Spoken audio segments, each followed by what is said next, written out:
So Baldur's Gate 3 is one of these games that I absolutely love and adore to bits, and I've definitely played way more hours than the average person. But one of my biggest regrets is basically getting to Act 3, getting a hireling, and just getting the Jack of all trades achievement. So I figured I wanted to go through the game, how the challenge really should have been played, lone wolf it, solo, no companions, and just kind of see where I can get my hands dirty and into the grind. So hopefully you guys can join me for a pretty fun adventure.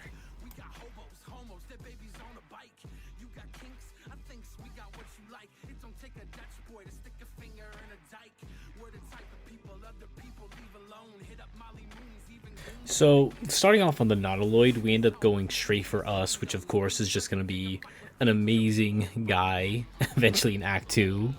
To basically just have on our side for Act 3. But we ended up going with the fighter to start with, just for the base armors and the health. And I figured that would probably be the best start. It was either going to be this or barbarian, and I kind of want to just get fighter because I don't know. I feel like fighter is just safer IMO, and I end up kind of making a mistake in going for barbarian a little too late. We do get an Act 1, thankfully, but we definitely got it a little too late. And one other thing that kind of happened to me during this playthrough is I made the big boo-boo of deleting a bunch of my old save files and right after the grim fight. So we end up getting through almost all of Act 1 and then having to redo all of Act 1 again. So I just remade the same character, picked the same class in the same order, but I just changed my stats a little bit. And that'll be the only time, hopefully, I ever have to do that again. Thankfully, we're able to leave the Nautiloid with the Everburn Blade, which is going to bring me a lot of happiness for most of Act 1. We eventually swap it out later on, but this sword comes in uber handiness.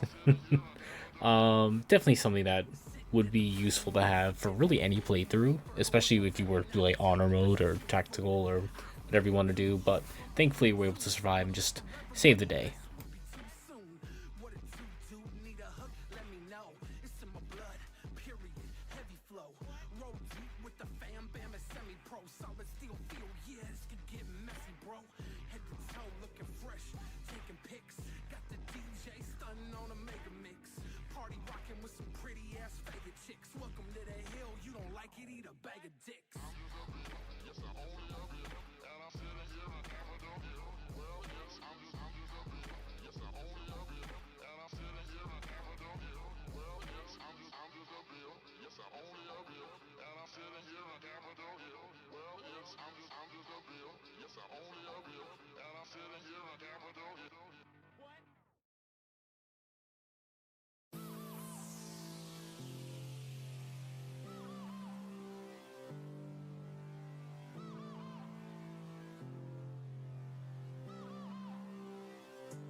So after finally hitting level 2, I end up choosing Rogue over anything else just to get it one out of the way, and two to give myself that sleight of hand to make it a little bit easier to lockpick things because I figured I have terrible luck and I know for a fact it's gonna come in handy to have that now more so than later, so I don't waste all my lockpicks.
We end up successfully saving the grove from the goblin attack. Bugbears, wargs, goblins, all shall know the fear of us, the Boom Nation.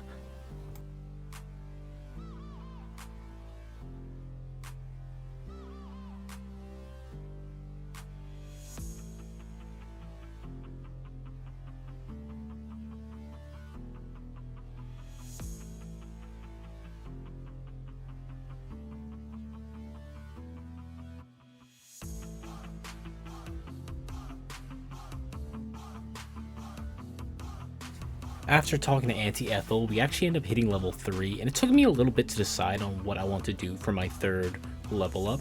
I was thinking about possibly doing Monk for a little bit.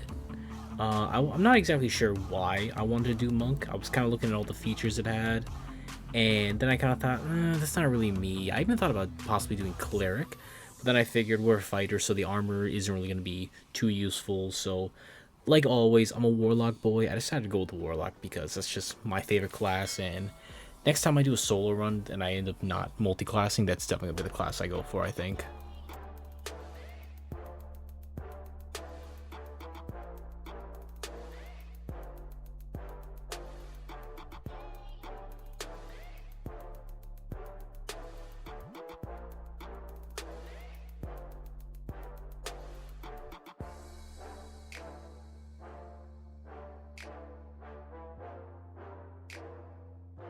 Eventually, we do end up going down to talk to Kaga and just have to free our girl Arabella because I can't let something bad happen to a child. No way, not happening. But that does give us the confidence to try and go free Withers from the crypt, which, oh, solo is a really difficult annoyance to put up with.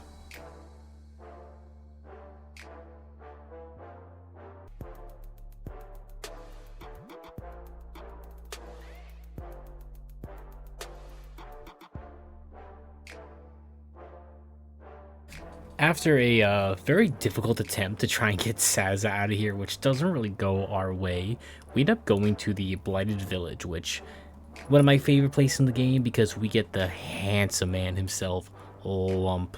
Dude, you cannot tell me he's not just the most beautiful being in all the lands.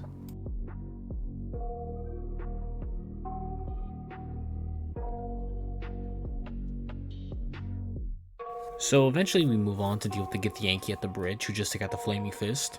And that just brings us enough XP to hit level 4, which thankfully gives us a chance to get the new Sorcerer build. I chose Shadow Sorcerer just to give us that nice little, survivability.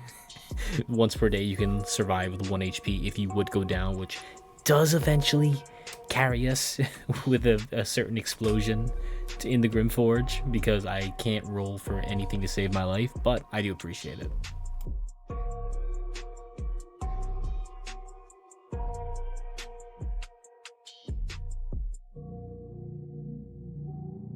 After taking out Karlak, I end up just dropping a bunch of barrels because I want to get rid of these Paladins of Tyr. That's more XP, that's more that I don't want to miss out on, and get me closer to my next phase of action.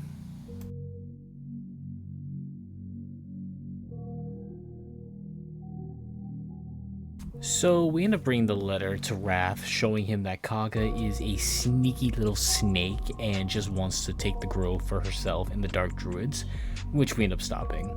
And we then go to the Goblin camp, and I do something absolutely repulsive, and I get down and kiss Crusher's feet. All for that little ring to add a few extra feet of movement, which does come very much in handy. I know I am a wood elf, just trying to like get as much movement speed as I possibly can.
Being almost level 5 at this point, I end up going back to the goblins camp, and I figure I might as well just take on all the goblins here and get as much XP and loot as I can.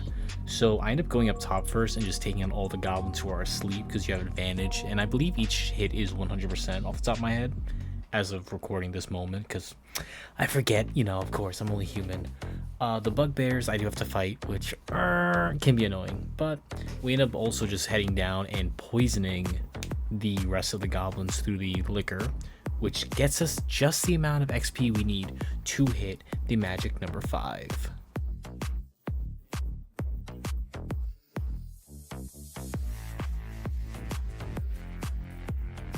Level 5 is basically when I finally decided to go with Barbarian. I really should have gone with Barbarian at maybe level 3 or 4, but I wanted to get those extra spells and everything before I felt a little overwhelmed. But yeah, Barbarian's definitely a class you should take in the early game, just so, you know, before Rage becomes unnecessary, because you're going to be using scrolls and spells a lot more. They're going to be so much more helpful than raging and gaining some physical resistances, but I like it. I enjoy using it. Barbarian is probably my second favorite class.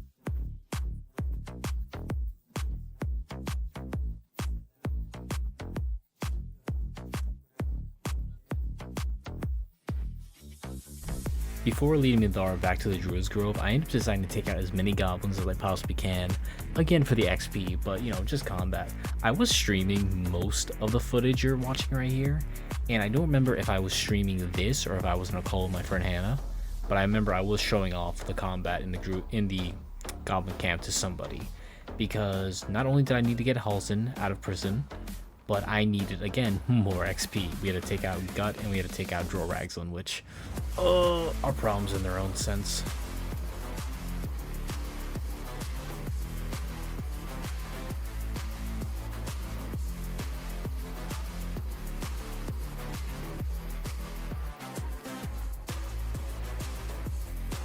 As unfortunate as it is, most of the tieflings did perish, including Zevlor, so that is an ally we just lost out on. But his friend Ceres, I believe you would pronounce her name, she is here to take his place now, and she's just not as cool. She's pretty, but not as cool as the man Zevlor. I don't care what anyone says, Zevlor is a man. Heading down back to the Underdark, we end up fighting off all the Kuatoa and their little red cap boss, who causes me nothing but headaches. Man, this fight is actually very annoying when you're like by yourself. It's fairly easy when you're like with your party, but solo it's annoying. Oh my god, I don't want to do this again anytime soon.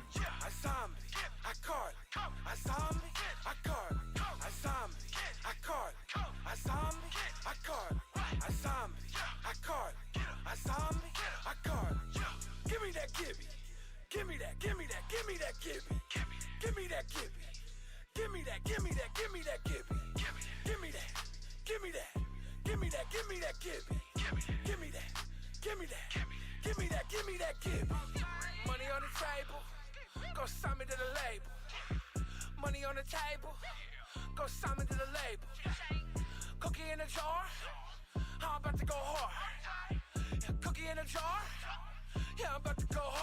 Eventually, we do hit level 6, which, as swag as that is, I wasn't really sure in the moment of what I should go with.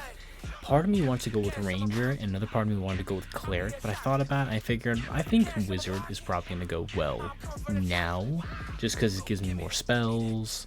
I already have Sleep, well, not Sleep, Shield, I have Thunder Wave, so it was more so just tech and giving myself more options to handle things.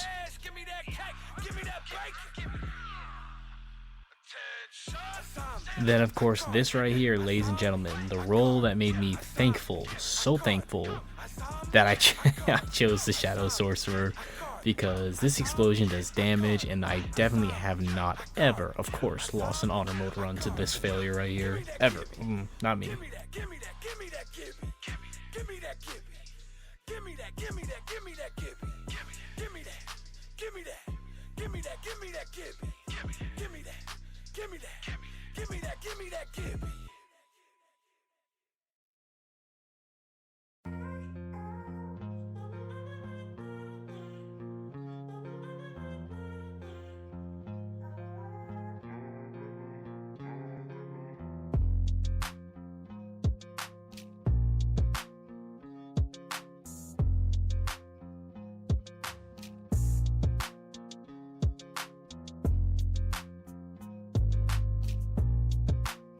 Then here it is, the fight that took me 125 turns to win.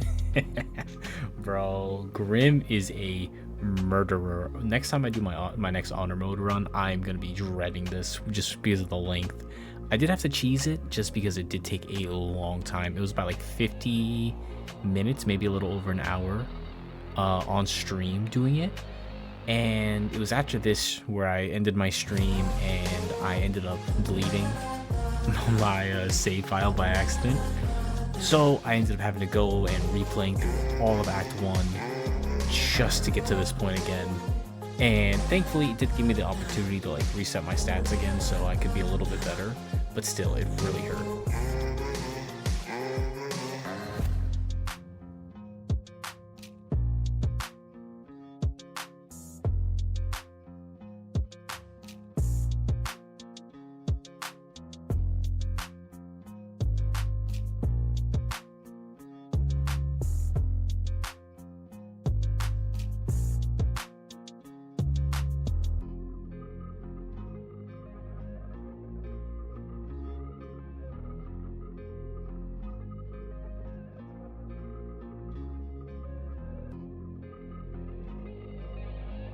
So we end up heading over to the Githyanki Crash. You know, we take care of all the priest fights, the eagles. We end up dealing with the kobolds, everybody beforehand.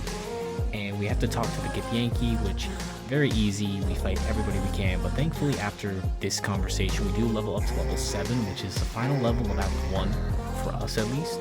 Because there's a few fights I do forget, but we end up going back to them later. I end up missing or forgetting the Anti-Ethel fight, but I end up going in Act 2 back to Act 1 to fight Anti-Ethel. And then we will eventually, I have not done it yet, but go back to fight that lava elemental. But here, once we hit level 7, we do choose to go with Bard, because I figured I'm not the biggest fan of Bard, but again, more spell slots. We have pretty high charisma, and it gives us a chance to like just have more access and options in combat.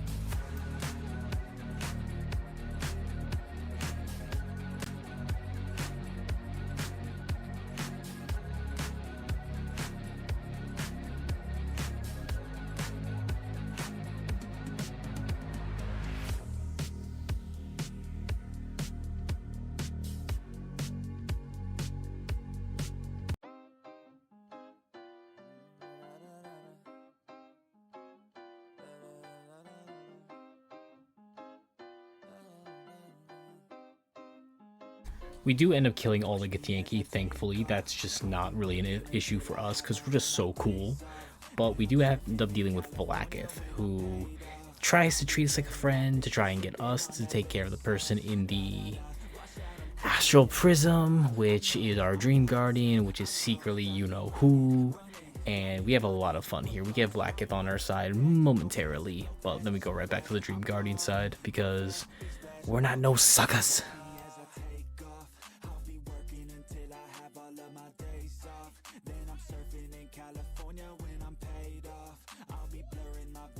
So silly Billy me forgets to bring the pin to actually take the Blood of Lathander. I couldn't find it anywhere. I think I may have sold it, so I got a hireling, had to wait in camp while I got the Blood of Lathander to revive me, which was a whole nother process, but I got rid of the hireling right away. And we essentially make our way to Act 2, which, God, is so good. But hey, if you guys have liked the video, you want to leave me some feedback, some tips, I would appreciate that. But thank you all so much for watching. I love you all, and have a great night. Bye.